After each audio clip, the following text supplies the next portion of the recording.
My Jell-O with canned fruit recipe is easy and delicious. If you have leftovers from another recipe or some cans that are about to expire, this dessert is a great way to use them up. Let's go over the ingredients. For an 8x8 mold, you will need one 3-ounce box of gelatin. I'm using peach because it's what I have and it's about to expire, so I want to use it up.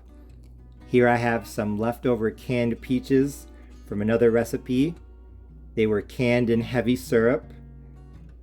I probably have the equivalent of the fruit from 1.5 15-ounce cans, but you could probably get away with just using one can. I have the juice from actually maybe 2 or 3 cans. I have 1 cup of the heavy syrup from the canned peaches.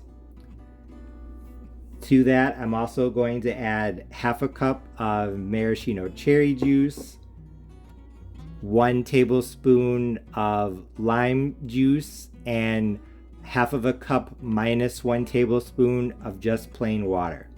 I don't want to add too much juice to this because I don't want it to be too sweet, but I think using some juice instead of the water that you usually use when you make Jell-O will be a nice way to boost the flavor. So in this bowl, I'm literally just going to empty the gelatin packet here, and I am going to put my 1 cup of canned peach syrup in the microwave covered for probably 2 minutes until it heats up, and then once the syrup is hot, I will come back and start making the Jell-O. The peach juice is now out of the microwave. I heated it on high covered for 2.5 minutes. Not sure if you can see the steam coming off of it, but now I am going to use it to dissolve the Jell-O. So I'm literally just going to pour it in like this, as you can see. Dissolving it. Now that the powder is dissolved, I'm going to add the cold liquids. Like I said, the half a cup of maraschino cherry juice, and the half a cup minus 1 tablespoon of water, and the 1 tablespoon of lime juice. Now just going to add in the peaches. Now pour over my 8x8 casserole dish. I'm literally just going to pour everything in. Once this has a chance to cool down a little bit more, I'm going to put it into the refrigerator to set, and then it will be time to give it a try. As you can see, there's plenty of fruit. It's full of peaches. I think it's going to be really good. I let my Jell-O chill overnight, and as you can see, it looked delicious. The pieces of peaches were suspended in the peach flavored orange colored gelatin. It looked absolutely amazing. And when I took my first bite, I knew that my Jell-O with canned fruit recipe was a big success because it was absolutely delicious. Since I replaced most of the water in the gelatin with peach syrup and maraschino cherry juice, it was extremely flavorful, a lot more flavorful than gelatin normally is.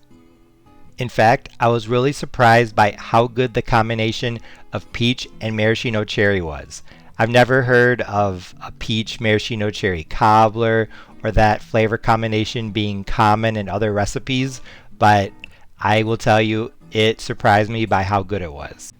I really couldn't taste the lime, but I think it was still an important ingredient to add in the background, because if you've watched my other recipe videos, you know I like to add a little bit of citrus to bring out flavors, especially fruit flavors. So I would not omit that. If you don't have lime juice, you could add some lemon. But like I said, I think a little bit of tartness in the background helps to bring out fruit flavors. The canned peach slices themselves were good as expected, and I really liked the contrast in textures between the really soft gelatin and the firmer peach slices. In all honesty, this was a bit of an experiment. I had some leftover ingredients from other recipes and I wanted to put them to use, especially before my peach gelatin expired, and I'm glad that I gave this a try because, like I said, I really liked it. It was really good on its own, but I also liked eating this with some graham crackers or those Maria cookies I've showed in other recipes. That was really good. I'm uploading this video after the holidays, so if you have some leftover ingredients from your holiday cooking and you're looking for a way to use them up, take this video as inspiration. Sometimes just getting in the kitchen and experimenting with leftovers can lead to great, delicious things. As always, thanks for watching. See you next time.